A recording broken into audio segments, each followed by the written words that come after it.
नमस्कार, मैं सुबरनाज और मेरे साथ वेब लाइव देख रहे हैं आप। पशुपति कुमार पारस ने लोकसभा चुनावों, तमिलनाडु प्रकरण और शराबबंदी के मुद्दे पर दिया बड़ा बयान। जी हां, लोकसभा चुनाव 2024 की सुगबुगाहट के बीच पशुपति पारस ने बड़ा बयान देते हुए कहा कि नरेंद्र मोदी के मुकाबले में देश में कोई विपक्ष का नेता नहीं है और न ही तो प्रधानमंत्री पद की कोई वैकेंसी है। यानी कि ना तो ऐसा कोई उम्मीदवार है जो नरेंद्र मोदी को मुकाबला दे सके, टक्कर दे सके।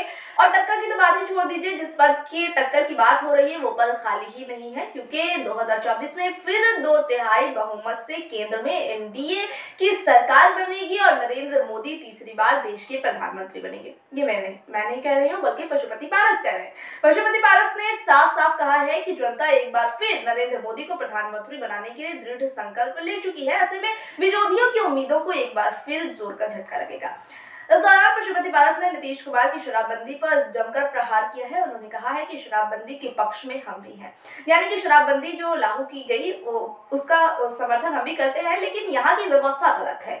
पशुपति पारस ने कहा कि राज्य सरकार व्यवस्था को संभाल नहीं पा रही है। उन्होंने कहा कि बिहार में सब जगह शराब मिलता है और ये कमाई का धंधा हो गया है। आप भी जानते होंगे, अगर आप बिहार से हैं तो आप भी जानते होंगे कि बिहार में जो शराब मिल रहा है कहाँ कहाँ मिल रहा है, ये आप बाखूबी जानते होंगे। इस तरह बिहार सरकार, उन्होंने कहा कि इस तरह बिहार सरकार शराबबंदी लागू करने में 100% फेल है। ये आप समझ सकते हैं बेहतर। पशुपति पारस ने कहा कि बिहार में थाने से लेकर कलेक्ट्रेट तक शराब मिल रही है और थाने से ही शराब की बिक्री हो रही है।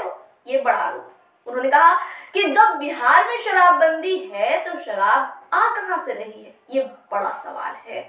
वाकई ये सवाल बड़ा है कि जब शराबबंदी है तो आ कहां से। पशुपति पारस ने कहा कि प्रशासन शराबबंदी में कमाने में लगी हुई है। वे 1000 बोतलें शराब की पकड़ती है तो 500 बोतल दिखाती है और 500 बोतलें वो बेच देती है। इसलिए पशुपति पारस ने मांग की है कि सरकार को इसे फ्री कर देना चाहिए।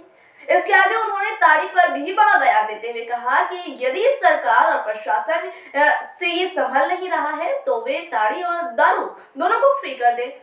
दूसरी तरफ तमिलनाडु में बिहारी मजदूरों के ऊपर हो रहे अत्याचार को लेकर केंद्रीय मंत्री पशुपति पारस ने अपनी प्रतिक्रिया देते हुए कहा कि तमिलनाडु में जो भी हुआ है बेहद गलत हुआ है। वाकई हम सब समझ सकते हैं और कह सकते हैं कि हाँ, जो हुआ गलत हुआ, वो नहीं होना चाहिए, गलत हो रहा है। उन्होंने कहा कि बिहार सरकार जल्द से जल्द सभी बिहारी मजदूरों को सुरक्षित अपने राज्य बुलवाए। बिल्कुल, ये होना चाहिए। पशुपति पारस ने कहा कि केंद्र सरकार भी इस घटना की जांच कर रही है। जो भी दोषी पाए जाएंगे उन पर कार्रवाई की जाएगी, लेकिन कार्रवाई कब की जाएगी ये हम आपसे नहीं कह सकते। वहीं बिहार से भी 2 आईपीएस अधिकारी भी इस मामले की जांच करने के लिए गए हैं। ऐसे में रिपोर्ट आने के बाद इसकी सच्चाई सामने आएगी।